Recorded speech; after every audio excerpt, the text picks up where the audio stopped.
All right, everybody.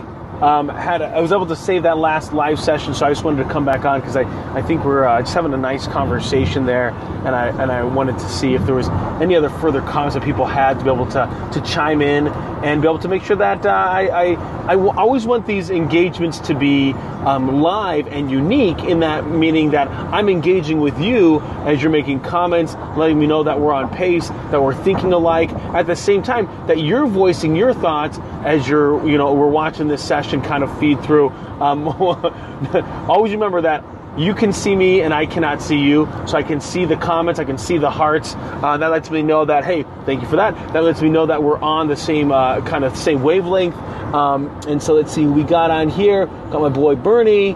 Let's see, John, what's up? Thanks for the heart attack. So one of the other things that I'm actually going to be speaking about to a local chamber of commerce. So one thing that I said is 2017, I'm going to allow myself to speak at no cost to any organization. If they want to fly me out, they want to pay for me to drive out, I will take that from a traveling expense perspective, but they will get me at no cost. And so I've been reaching out to a lot of organizations and letting them know that, hey, here's the different topics I'm going to be talking about. And so I'm actually going to be talking to the local chamber of commerce over a lunch and learn about servant leadership. And so it was what was unique. Number one is that the email got blasted out to anybody that's in the chamber, and so one of my prospective clients reached out to me via email. Was like, oh my gosh, just opened my email and your face is on. So they had a pic of me, and then they had a little bio about me. And so it'll be interesting. Thanks for that heart attack, man. You're just going to town. I appreciate that. It's super love. And so the interesting thing about that is, in talking about leadership, one of the things I talk about is creating culture from the bottom up and from the top down. And so one of my things that I'm very passionate about is that as a leader, whether you're installed there and you got promoted from within, right? So you already knew everybody, is that you want to take a time to get to know every single person that directly reports to you. So this is top-down leadership. And so by being able to do that, number one is you want to have a very succinct conversation, in that I want to know exactly like your story, number one, and number two is, if you were in my position, what would you want me to do, right? So you tell me how I can be the best version of myself for you. And guess what? Someone might say, I want you to micromanage me. Someone might say, I don't want you to ever talk to me except to check in with me every other week, right? And so then you have to know a different personality engagement with that different person, right? Because it's a different way of leadership. It's not one size fits all leadership. Now that might have a place in certain contexts, but really not here, not in the business setting. And so, and even if, let's say, I got promoted from within, right? So I'm already working with Sally and Jimmy and Bob, but guess what? Now all of a sudden I'm Sally and Jim and Bob's boss. I need to make sure that I sit down one-on-one with them and get to know them. The problem is that a lot of times managers come in, especially from the outside, and they just hold a big grand hall meeting and they go, okay, hey, here's what I'm going to do. This is what I stand for. All right, everybody fall in line. And the problem is they have no idea how to motivate everybody else. They think it's because they're going to work here, they're going to be motivated. Guess what? You ain't signing their checks. You're a manager, right? You're not signing their checks, so they're not motivated by you. You're not even paying their paychecks. And so until you sit down and take that time to go one-on-one with them, you're not really going to be able to know. The other thing that I think about is from the bottom up, right? And creating that culture. Is number one is you don't need to have that position, you don't need to have a title, you don't need to have a salary in order to have true influence in an organization. Influence to me means that number one, your voice is heard, and number two is that people come to you to have your voice heard. So a great example of this is a great friend of mine, let's just call him Ryan for lack of a better name, and my son's name is Ryan, so it's easy. And so Ryan right now is there's a shakeup at his leadership. So he's a sales rep, and so there's a manager being put in. And the moment that this person's and he's basically running unopposed, right, for this promotion.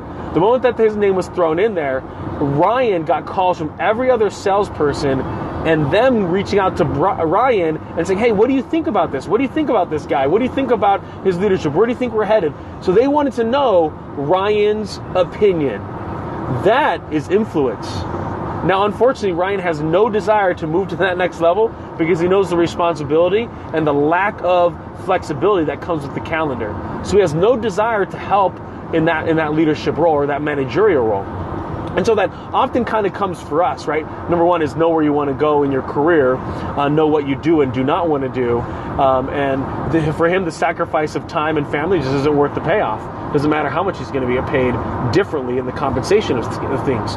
But all the other peers in Ryan's group all look to him, they respect his opinion, and they wanted to know his opinion.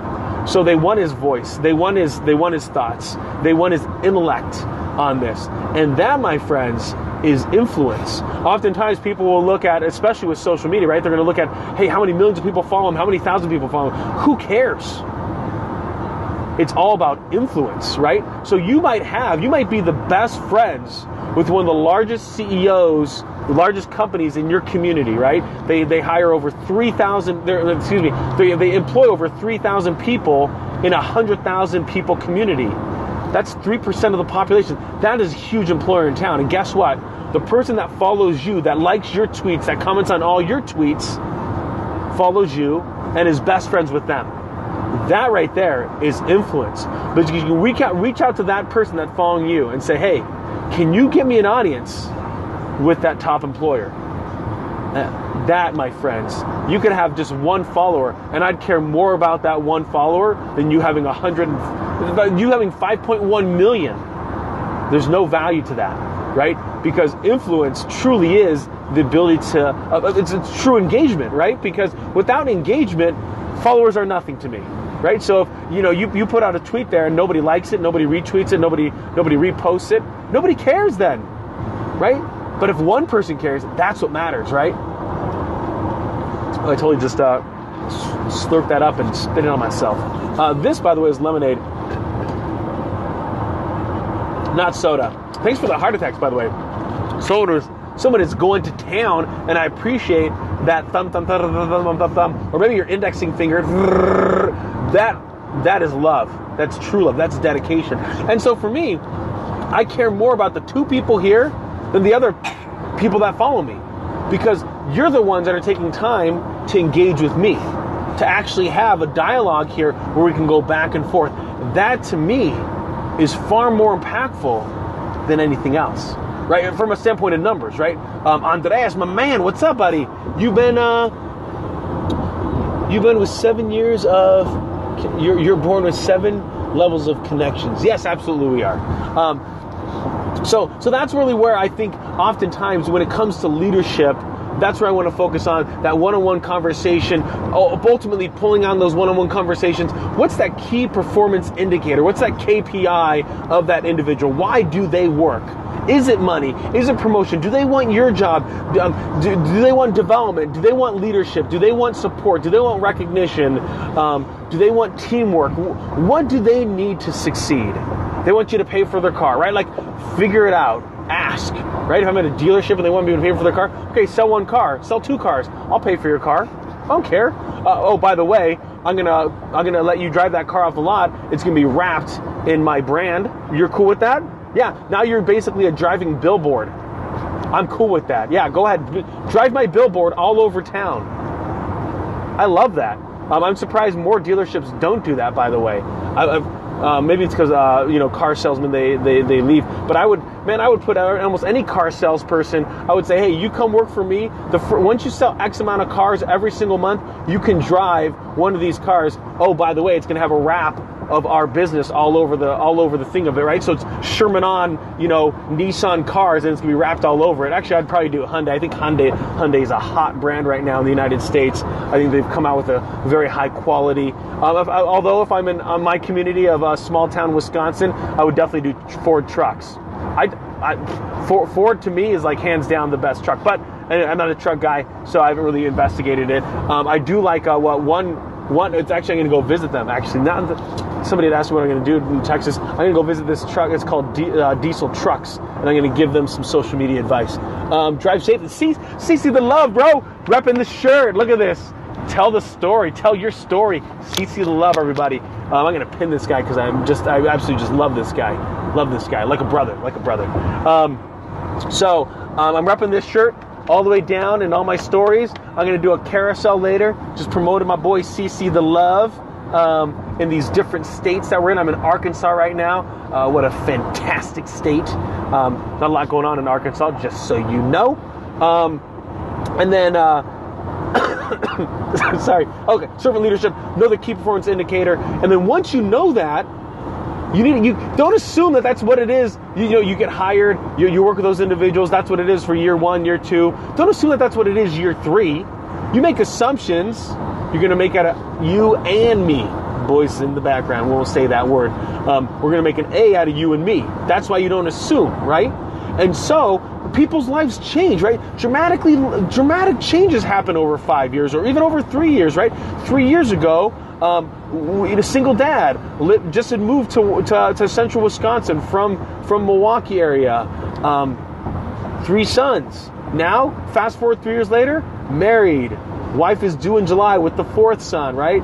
3 boys still here. That's good. Kept them alive over the last 3 years. Woo woo! Fatherhood of the Year award. That's what I'm talking about. So just note that lives change, and so do people's priorities. Where they might be motivated on money and promotion, where guess what? 3 years later, they may be more focused on wanting to have more flexibility. So they'll bust their hump to leave on Friday at 2 o'clock, or they'll bust their hump to be able to coach their kids' baseball team, to watch his daughter play softball every Tuesdays and Thursdays. That's what you want to be able to find out.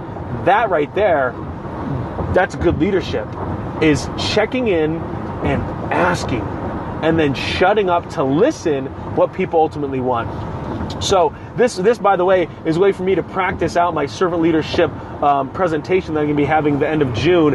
And so that's what I'd say when it comes to any public presentation, is record yourself and then do the painful thing of watching through it. And beforehand, if you can, do some dry runs, right? So I think probably for the next 3 weeks, I'll be talking quite a bit about leadership and about creating culture. So that way I can really hone in on my presentation, my examples that I want to use, because the moment that I'm in front of people, I'd rather have a dry run here in these live sessions, kind of fumbling through my words a little bit, stuttering, going backwards, instead of it being under the live session, right? Boom, right there, in the moment. I don't want that to be the first time I've done it, right? Like coming out to play basketball, you just put your uniform on.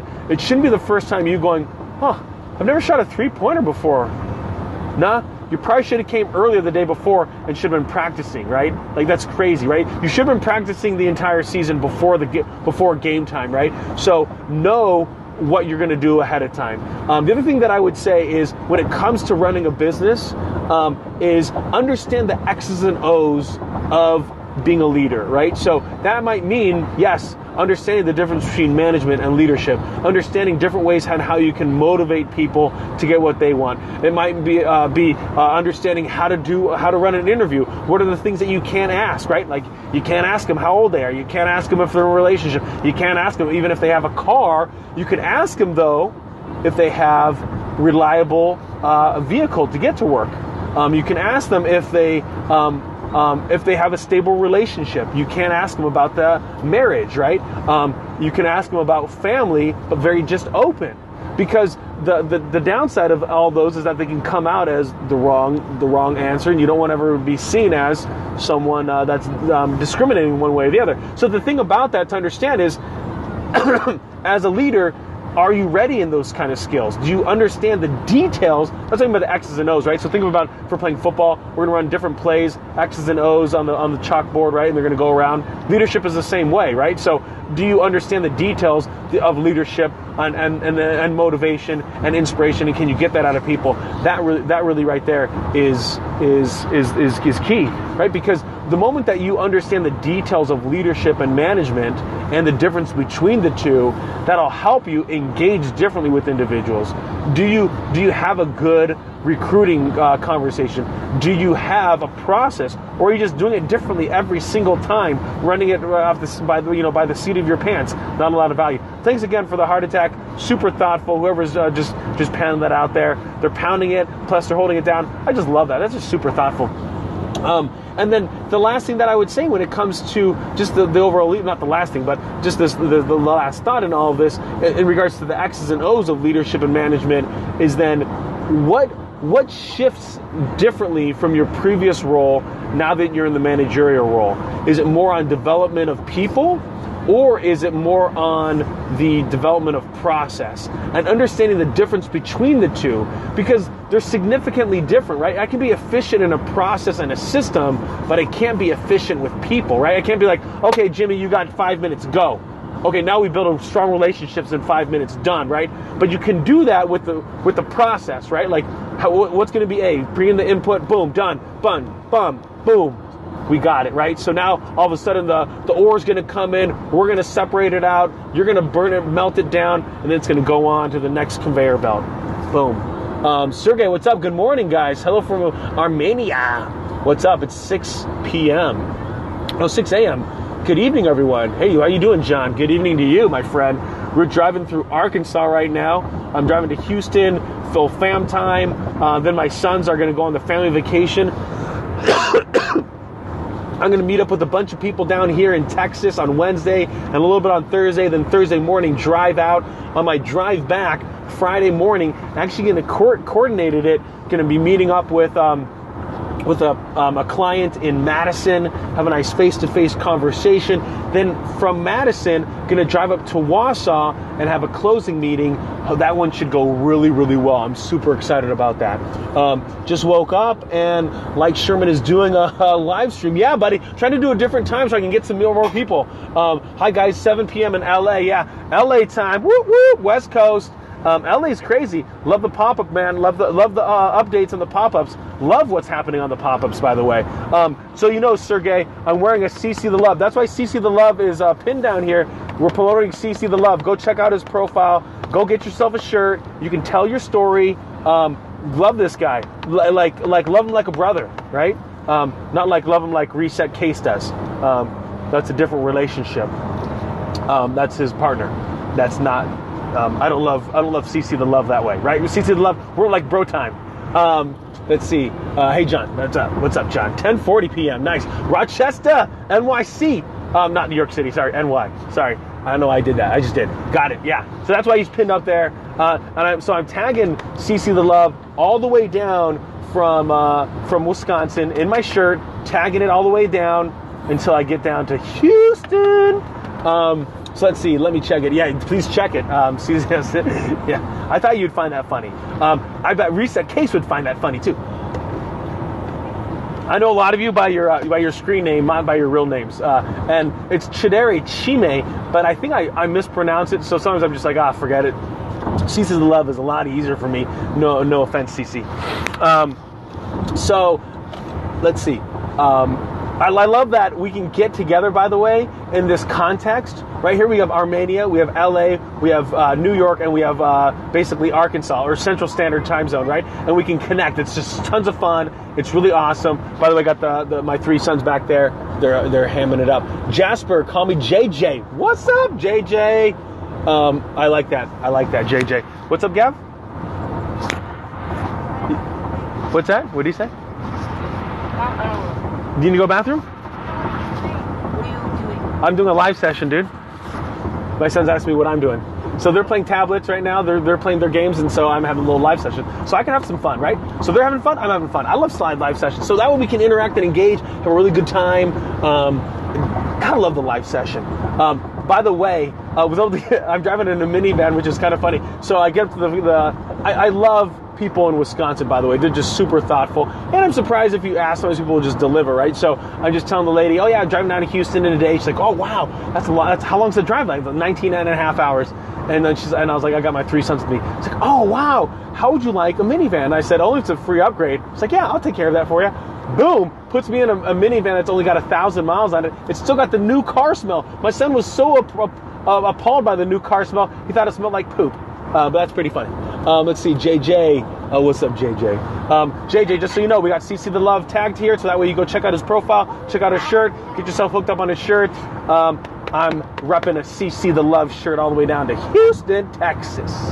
Oh, by the way, CC the Love. What I would love to get, by the way, is some shirts that are like like Under Armour-ish, right? Like the fabric, right? Do you have any fabric ones like that? You know, that are a little, they're form-fitting, they're wick away. I like that because I need more workout. No, I don't need more workout. I would like. Let's use the right verb there. I would like more workout clothes. What's up, CC, JJ, Sergio, Sherman On, Sherman in the house. That's me. Let's see. Athleisure. Yes, sir. That's what I like. And it'd be like hashtag. I think like social on social. Something else. What we got here? Where's next? So anyway, one thing that I did do that was really kind of cool, guys, is I did shoot a tweet out, a Facebook and Instagram, said, hey, Houston, I'm coming down. Who wants to get together? So then a bunch of people responded. So I'm going to be having like a lunch, a brunch on Wednesday with a bunch of social media people, just awesome people. And then I'll be meeting up with a buddy, Mark, that I met again on Instagram at like 2 or later, and then gonna have dinner with Grandpa. Then I'll come back out late that night and meet up with a real estate person, and then hopefully on Thursday have a couple more meetings before I head out of town. Oh, and then if I don't get anybody, I'm gonna definitely stop by this business called Diesel Trucks, and they sell trucks, and so I want to go in there and talk to them about their social media game and give them some thoughts on how they can up it up and just crush it. John, what's up? What's up, brother? Yes, connect people. I like this. I like the engagement that's happening down here. I like the heart attack that's happening right here. That's super thoughtful, super engaging. Lets me know that we're on the same thought process, or at least to a certain extent we're on the same thought process, right? All right. So I'm getting a little thirsty with all this talkie. Yes, sir. You need to go pee? Really bad?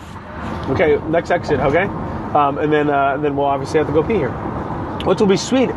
Seeds of the love. Then I can get Arkansas in the house. Got Missouri. Now we're gonna get Arkansas. Woo woo! So we started out in Wisconsin, right? Then we went to Illinois. I got one there. That was the first stop.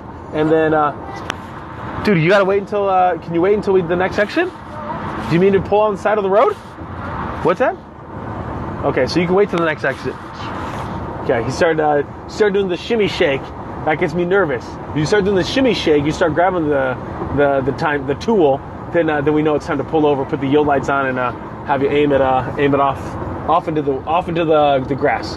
Got to go work. No, you go do your Sir Jay. I appreciate it, my friend. Let's see. Last things here.